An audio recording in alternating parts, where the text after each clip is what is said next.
খাগড়াছড়িতে গতকাল মঙ্গলবার ভোরে বৈশাখী ঝড়ে ৪৭টি ত্রিপুরা পরিবারের বসতবাড়ি ক্ষতিগ্রস্ত হয়েছে।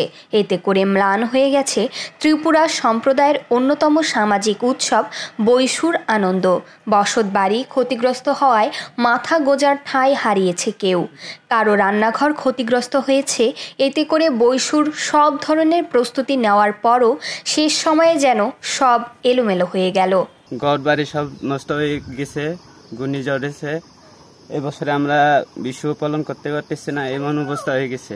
যাদের ক্ষতিগ্রস্ত হয়েছে তাদের পরনের কাপড় পর্যন্ত নাই, গোড়ের চাল নাই, আর খাওয়ার মতো তাদের কোনো ব্যবস্থা নাই। খাদ্য এখন অভাব হয়েছে, এখন আমার এই অবস্থা একদম কিছু নাই। কারো পাকঘর গেছে, কারো মনে করেন যে আপনার মেন ঘরটা গেছে ভাঙ্গি ওরকম ভাবে হয়েছে আর কি। আমি ঘুমাইতে হয় না, খাইতে হয় না, নষ্ট হয়েছে, নষ্ট হয়েছে, এই হলে সাহায্য চাই আমি। কাল বৈশাখীতে নিঃস্ব হওয়া পরিবারগুলোর পাশে দাঁড়িয়েছে সেনাবাহিনীর খাগড়াছড়ি রিজিয়ন। প্রাথমিক পর্যায়ে সংকট মোকাবেলায় দেওয়া হয়েছে আর্থিক সহযোগিতা। ঝড়ে ক্ষতিগ্রস্ত প্রাথমিক বিদ্যালয় মেরামতে দেওয়া হয় অনুদান। বুধবার সশরীরে ক্ষতিগ্রস্ত এলাকা পরিদর্শন করতে গিয়ে আগামীতে সব ধরনের সহযোগিতা অব্যাহত রাখার আশ্বাস দেন রিজিয়ন কমান্ডার।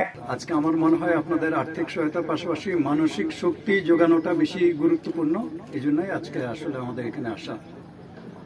আর বাংলাদেশ সেনাবাহিনীর পাশাপাশি প্রশাসনও সহায়তা করছে। আমার বিশ্বাস খাগড়াছড়ি পার্বত্য জেলা পরিষদও সহায়তা করবে। আপনারা অচিরেই ঘুরে দাঁড়াবেন, এটা আমি বিশ্বাস করি।